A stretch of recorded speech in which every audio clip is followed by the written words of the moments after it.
आपको बता दें, इलेक्टोरल बॉन्ड पर बड़ा खुलासा हुआ है। डीएमके को लॉटरी किंग से चंदा मिला था, यानी कि ब्यौरा सार्वजनिक करने के बाद में अब एक एक करके कितना चंदा किस दल को मिला वो खुलासा यहां होता हुआ सामने आ रहा है।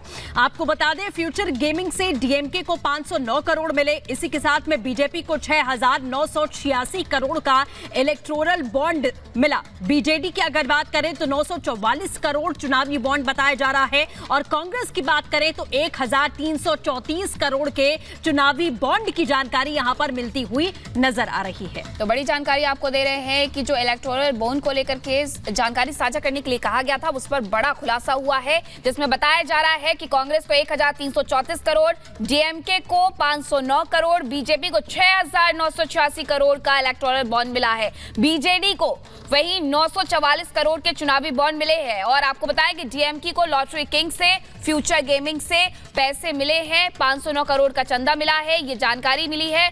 और जो यहाँ पर इलेक्शन कमीशन है उसने ये पूरी जानकारी अब अपनी वेबसाइट पर भी साझा कर दी है। इसी के साथ कुछ और जानकारी भी यहाँ पर सुप्रीम कोर्ट के द्वारा मांगी गई है, जो कि सोमवार तक अपलोड करनी होगी। और इसी के साथ ये बड़ी जानकारी कि डीएमके को लॉटरी किंग से, फ्यूचर गेमिंग से 509 करोड़ रुपए मिले हैं। बीजेपी को 6,986 करोड़ के इलेक्टोरल बॉन्ड मिले हैं, तो वहीं बीजेडी को 944 करोड़ और कांग्रेस को 1,334 करोड़ के चुनावी बॉन्ड मिले हैं। 2019-20 में बीजेपी को इलेक्टोरल बॉन्ड के जरिए 2,555 करोड़ रुपए मिले।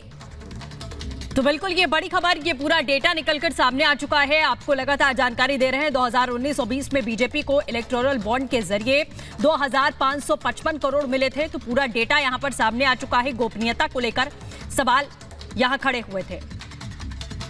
तो बीजेपी को इलेक्टोरल बॉन्ड के जरिए 2,555 करोड़ मिले थे। आपको बता दें, फ्यूचर गेमिंग के 509 करोड़ के इलेक्टोरल बॉन्ड डीएमके ने इन कैश कराए हैं। ये इस वक्त की बड़ी खबर मिल रही है। एक एक करके बड़े खुलासे, गोपनीयता को लेकर सवाल भी खड़े किए गए थे, लेकिन इस वक्त लगातार बड़ी खबर आपको बता दें।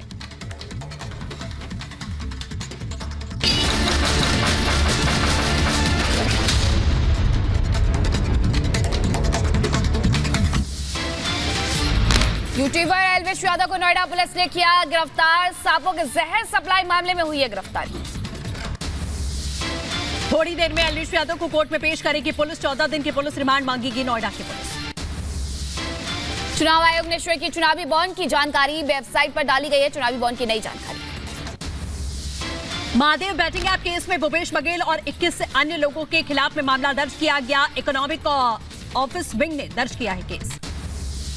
चुनाव आयोग, ईडी और सीबीआई अफसरों को राहुल की धमकी, कहा एक दिन चली जाएगी बीजेपी की सरकार, जब सरकार बनाएंगे तो अफसरों पर करेंगे कार्रवाई। चाहे वो इलेक्शन कमीशन हो, चाहे वो सीबीआई हो, ईडी हो, ये सब हो, ये अब बीजेपी और आरएसएस के हथियार हैं कि किसी ना किसी दिन बीजेपी की सरकार बदलेगी और ऐसी कार्रवाई होगी कि मैं गारंटी कर रहा हूं ये फिर से कभी नहीं होगा। राहुल गांधी के बयान पर सपा ने इसका समर्थन किया। फखरुल हसन ने कहा कि समय आएगा तो जांच भी होगी। आदरणीय राहुल गांधी जी ने उठाया है और इस बात को कहा है कि सत्ता में आने के बाद इन एजेंसियों की जवाबदेही तय होगी, पारदर्शिता लेके आई जाएगी। तो समाजवादी पार्टी समझती है कि ये सवाल बिल्कुल जायज है। आदरणीय राहुल गांधी जी ने जो बात कही है उसका समाजवादी पार्टी समर्थन करती है। परिवारवाद पर केंद्रीय मंत्री गिरिराज सिंह का विपक्ष पर हमला, का स्वार्थी लोगों का गठबंधन है इंडी गठबंधन, पारिवारिक राजनीति को देना चाहते हैं बढ़ावा। इंडी गठबंधन है, ये स्वार्थों के आधार पे गठबंधन है, परिवारवाद का गठबंधन है और सबके ऊपर लगे आरोपों का गठबंधन है। चुनाव को लेकर बोले बिहार के पूर्व डिप्टी सीएम तेजस्वी यादव, कहा इस बार बिहार में आश्चर्यजनक परिणाम आएंगे। 10 साल में कोई काम नहीं हुआ, बीजेपी को रोकेगी बिहार की जनता। बिहार जो है इस बार चौंकाने वाला रिजल्ट देगा। केंद्र सरकार के 10 साल में बिहार के लिए क्या किया। उत्तराखंड में कांग्रेस को लगा बड़ा झटका, कांग्रेस विधायक राजेंद्र भंडारी बीजेपी में हुए शामिल। चुनाव से पहले यूपी में सपा को लगा बड़ा झटका। पूर्व सपा सांसद देवेंद्र सिंह यादव ने छोड़ी पार्टी, बीजेपी में शामिल हुए देवेंद्र सिंह यादव। महाराष्ट्र में एमवीए में सीटों के बंटवारे पर बोले संजय राउत का सीटों की पहचान का काम जारी है, कल तक तय हो सकता है सीट शेयरिंग का फॉर्मूला। सीट शेयरिंग को लेकर आपने बोला कि ऑलमोस्ट पूरा फाइनल हो गया है, 1-2 दिन में मतलब हम उम्मीद कर सकते हैं कि कल सीट शेयरिंग को कल तक हो जाएगा, कल तक पूरी घोषणा हो जाएगा।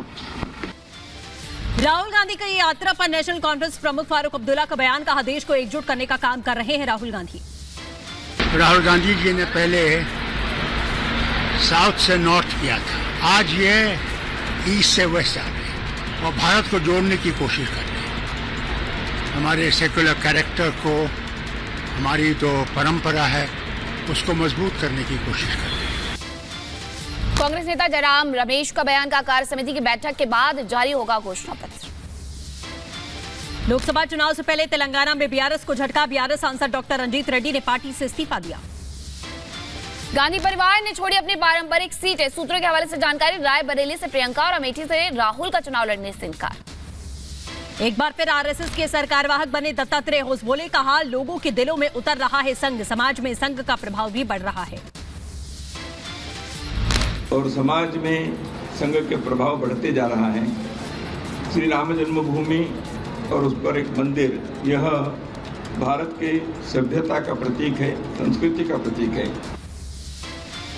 चुनाव से पहले सीएम भजन लाल से मिले निर्दलीय विधायक चंद्रभान सिंह, सीएम आवास पर मुलाकात की। ओम प्रकाश राजभर का बड़ा बयान, कहा जनता ने मोदी जी को पीएम बनाने का मूड बना लिया है, किसी की भी दाल नहीं गलेगी। पूरे प्रदेश में, पूरे देश में, चाहे महाराष्ट्र से लेके गोवा से लेके गुजरात से लेके बंगाल तक, किसी की दाल गलने वाली नहीं है। जनता मन बना चुकी है और विपक्ष खुद मन बना चुका है माननीय नरेंद्र मोदी जी को प्रधानमंत्री बनाने के लिए। गुना में ज्योतिरादित्य सिंधिया का बयान, कहा पीएम मोदी का सपना भारत बने विश्व गुरु, भारत को विश्व में आर्थिक शक्ति बनाना।